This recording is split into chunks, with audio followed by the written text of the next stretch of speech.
Makasih Mas. Untuk saya jawab yang keluarga pahlawan ya, kita undang ya seluruh keluarga pahlawan, baik itu dari cucu Panglima Besar Jenderal Sudirman, karena yang ada cucu dan keturunan generasi berikutnya, kemudian keluarga para pahlawan revolusi dan beberapa pahlawan nasional lainnya. Ya, kemudian yang pertama tadi apa? Latihan kita sudah berjalan mulai tahap persiapan, perencanaan, kemudian sampai dengan hari ini beberapa latihan itu sudah berjalan 1 bulan. Ya, baik itu latihan parsial, secara perbagian, kemudian mulai latihan gladi kotor mulai hari Senin kemarin sampai dengan saat ini. Ya, alhamdulillah berjalan lancar. Ya, Mbak, silakan. Izin Pak, Aan dari kedaipena.com. Dalam slogannya itu ada TNI Rakyat. Apakah ini menjadi salah satu narasi dari TNI mau menunjukkan bahwa masyarakat itu tidak perlu takut kepada TNI? Ya, pasti Mbak. Ya, jadi saya sering dapat pertanyaan dari rekan-rekan wartawan terkait ini ya. Jadi kalau ada TNI atau prajurit TNI yang melanggar ketentuan, tidak sesuai dengan Sumpah Prajurit, Sabta Marga, bahkan 8 wajib TNI, itu berarti bukan prajurit TNI yang seutuhnya. Ya. Prajurit TNI yang seutuhnya, saya ambil sedikit aja cuplikan dari 8 wajib TNI itu. Tidak semena-mena terhadap rakyat, bersikap sopan santun terhadap rakyat, sepertinya kecil, tidak menyakiti hati rakyat.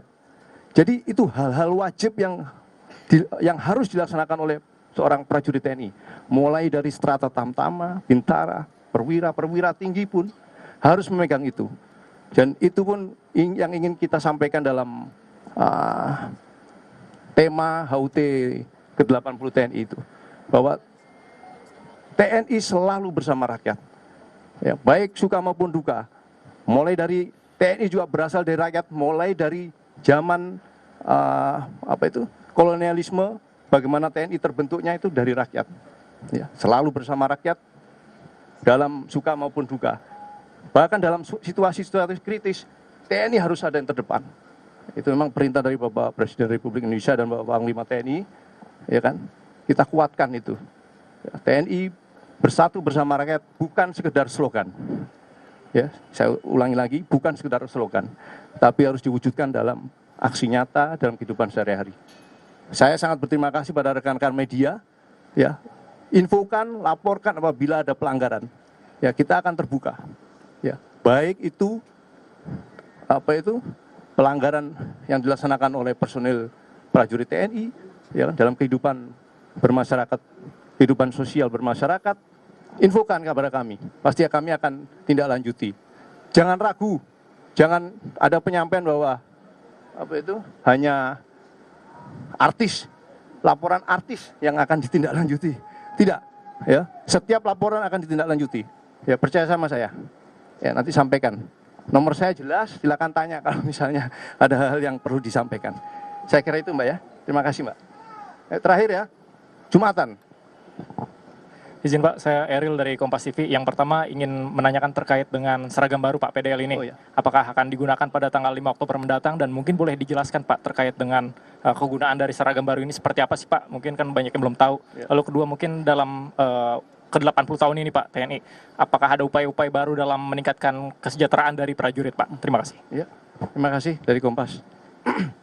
Terkait dengan seragam TNI yang baru ini ya, sudah disampaikan oleh Wakil Panglima TNI beberapa hari yang lalu, dan sudah ada keputusan dari Bapak Panglima tentang penggunaan seragam corak baru, ya, sage dengan warna sage green, ya kan, seperti yang rekan-rekan media lihat di sini dan mungkin lihat di beberapa pasukan dan menggunakan, bahwa prajurit juga menggunakan ya.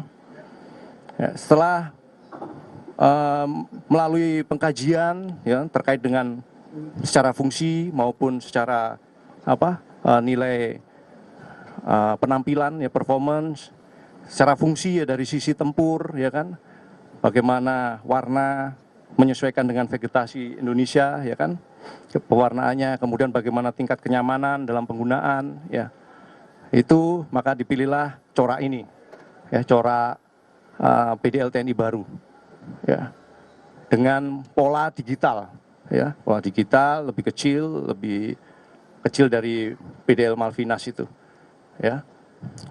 Dan itu pastinya akan memberikan rasa kebanggaan pada prajurit, ya. Kemudian akan secara tidak langsung akan meningkatkan militansi dalam setiap kegiatan yang diemban. Ya, kemudian apa tadi yang kedua, Mas?